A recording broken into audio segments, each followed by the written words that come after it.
Olá, jovens pensadores e jovens pensadoras. Eu espero que vocês estejam bem nesses tempos turbulentos. Eu faço agora um pequeno vídeo de orientação e de localização a vocês em relação ao pensamento de Epicuro, a vida de Epicuro e as principais ideias de Epicuro. Epicuro é um filósofo antigo, ele nasceu em 341 a.C., foi foi de uma geração de filósofos que sucederam os filósofos clássicos mais conhecidos e de maior envergadura, como Platão e Aristóteles. Até Epicuro e Aristóteles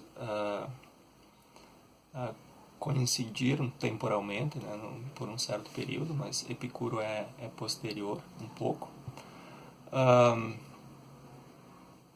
O que eu quero fazer então com vocês é algumas considerações em relação ao estudo da carta de Epicuro a Meneceu. Né? Meneceu era um discípulo de Epicuro.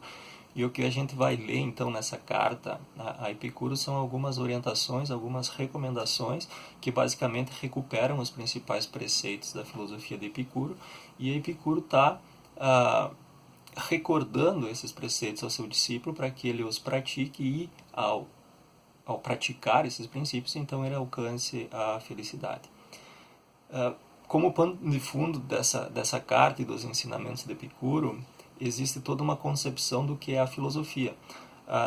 Em aulas anteriores, a gente leu um breve texto do filósofo Bertrand Russell, em que ele apresentava a concepção dele de filosofia e que a filosofia transformava os indivíduos a partir da contemplação que ela permitia de questões universais que ampliavam o eu individual de cada um. Em Epicuro a gente vai ver uma concepção de filosofia que não é radicalmente oposta a essa do Bertrand Russell, guarda algumas semelhanças, especialmente no que diz respeito à filosofia ser um exercício de transformação do indivíduo, mas isso não acontece necessariamente em Epicuro pela contemplação das grandes questões. A filosofia é pensada em Epicuro principalmente como uma prática reflexiva. Né? Fazer filosofia para o Epicuro é pensar sobre aquelas questões que importam para a felicidade. Né? E uma ideia de felicidade aqui que o Epicuro está trabalhando está associada à tranquilidade do espírito. Bom, que questões são essas? Elas aparecem listadas na carta, eu já vou pelo menos assinalar elas. Mas eu queria começar ressaltando as primeiras linhas da carta à felicidade de Epicuro. Eu até vou ler aqui no meu livrinho do Epicuro. Diz assim: que ninguém hesite em se dedicar à filosofia enquanto jovem, nem se canse de fazê-lo depois de velho, porque ninguém jamais é demasiado jovem ou demasiado velho para alcançar a saúde do espírito, ou no caso a tranquilidade da alma, que é uma outra forma de a gente traduzir essa ideia. Quem afirma que a hora de dedicar-se à filosofia ainda não chegou ou que ela já passou é como se dissesse que ainda não chegou ou que já passou a hora de ser feliz. Há, obviamente, aqui uma associação entre a prática reflexiva que a filosofia proporciona e a conquista da felicidade. Quer dizer, são coisas que são dependentes para o Epicuro. Não dá para ser feliz sem se dedicar a uma reflexão, sem se debruçar sobre aquelas questões que perturbam e que põem em estado de intranquilidade a nossa alma. A filosofia, então, tem esse grande propósito prático, existencial, que é conduzir o homem até o ser humano, enfim, até a felicidade. O que vem depois dessa exortação inicial à prática filosófica de jovens e de adultos e idosos, etc., o Epicuro vai listar alguns conselhos, que são os principais preceitos de sua filosofia. Né? O primeiro desses conselhos diz respeito à compreensão, e óbvio, a gente tem que tomar em consideração o lugar de onde Epicuro está falando. Ele está falando lá numa Grécia antiga, né? Onde que a crença na mitologia ainda era muito presente. E ele está dizendo: não se trata de negar a existência dos deuses, mas se trata de compreender adequadamente o que são os deuses e o quanto eles importam, o quanto eles implicam na nossa vida. O conselho de Epicuro é que, se compreendidos adequadamente os deuses, eles não são seres que nos castigam ou que planejam o nosso destino. De fundo aqui tem uma compreensão do ser humano como responsável pela sua própria felicidade. A nossa felicidade não depende fundamentalmente dos deuses, não depende fundamentalmente do acaso, mas é em grande parte resultado das nossas práticas, das nossas ações, do modo como a gente vive. Então, todo aquele discurso que o Epicuro vai fazer, que não é tão longo assim, a carta como um todo não é tão longa, tem esse propósito de dizer que os deuses, Epicuro vai dizer sim, eles existem, mas eles se preocupam com coisas que os deuses se preocupam, eles não estão nem aí para a vida dos mortais, dos réis mortais, né? Da vida dos mortais cuidam os mortais, ou devem cuidar os mortais. O segundo ponto de consideração de Epicuro é sobre a morte. E aqui tem uma passagem muito discutida, muito repetida, bastante famosa de Epicuro, que ele vai dizer: a morte não é nada. De que jeito que não é nada? Fundamentalmente porque é impossível que nós possamos experimentá-la, né? Porque quando que eu sou, a morte não é. Quer dizer, se eu sou, eu estou vivo, né? Então eu não estou morto, a morte não está aqui. E se a morte é, aí eu é que não sou, porque daí eu já deixei de existir. Então não é algo que a gente deva se preocupar, né? A morte não deve atormentar o nosso espírito, fundamentalmente então por isso, né? Porque ela não nos implica nenhum sofrimento. Quando que a morte acontecer, nós já não estaremos ali para nos lamentar, para sofrê-la e etc. O tópico seguinte, e eu chamo especialmente a atenção para esse, é sobre os desejos, ou sobre os prazeres. E aí Epicuro tem, vamos dizer assim, uma breve teoria dos desejos, né? Primeiro ele vai fazer uma classificação dos desejos. Aí vocês vão ver ele falar que existem desejos naturais e existem desejos não naturais, desejos artificiais, supérfluos, etc. Dentre os desejos naturais, bom, estão aqueles que são necessários, né? Primeiro necessários para a realização da felicidade, depois necessários para a saúde e a tranquilidade do corpo. Por exemplo, alimentar-se, o ato de se alimentar gera um tipo de satisfação, um tipo de prazer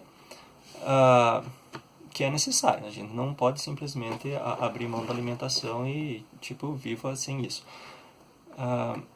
Mas o que Epicuro vai dizer então em relação à alimentação é que, bem, uma alimentação pode ser bem simples, bem simples, e ainda assim satisfazer esse nosso desejo, essa nossa necessidade natural pelo alimento. Pão e água podem gerar um prazer tanto quanto um dos banquetes mais requintados.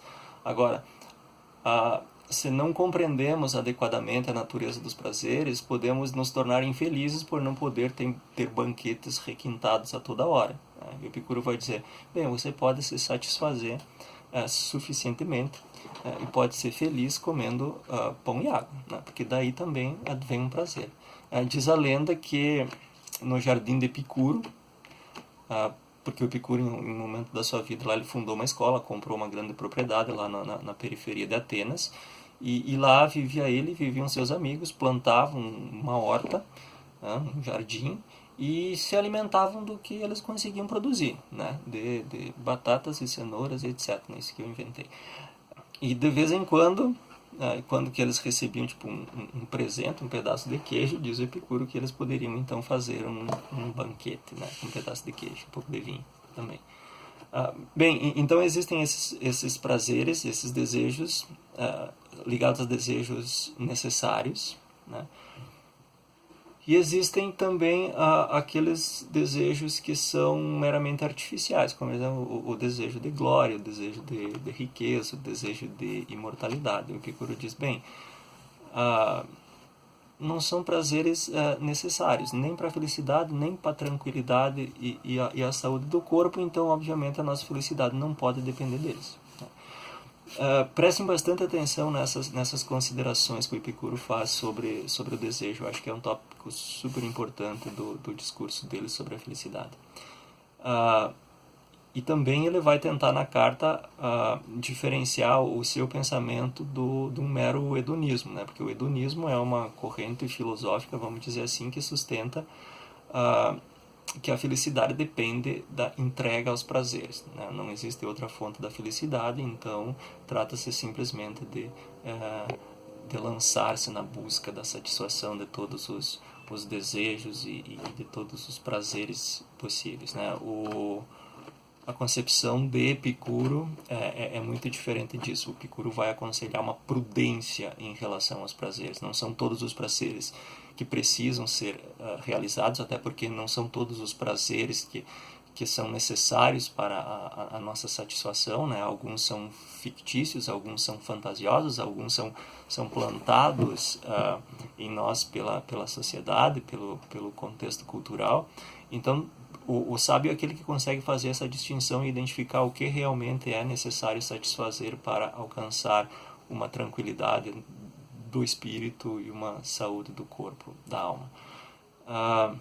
Então, isso é muito diferente do hedonismo, né? Então, o Epicuro vai dizer, bom, existem alguns prazeres que não vêm ao caso, né? Existem outros que sim vêm ao caso, mas mesmo a satisfação de um desejo, a busca de um prazer, ela pode ser realizada de diferentes formas. E aqui o Epicuro vai recomendar sempre prudência, né? Não se trata simplesmente de prazer a todo custo. Pois bem, esses são os três principais tópicos em que o Epicuro discursa na sua carta, né? Tentem fazer uma leitura demorada, identificar o que está sendo dito sobre cada um deles, e no final daí o Epicuro vai terminar de novo dizendo dedique-se à reflexão desses tópicos, né? Não sozinho, com os amigos, converse sobre isso com outras pessoas. Os amigos são, na concepção de Epicuro, um elemento fundamental, estrutural, indispensável para a construção de uma vida feliz. Então ele diz, mesmo essa prática da reflexão, mesmo o exercício filosófico, não é algo que a gente deve fazer isolado, né? Mesmo quando tem uma pandemia de gripe. A gente precisa dos amigos e a reflexão é algo que pode ser potencializado com os amigos.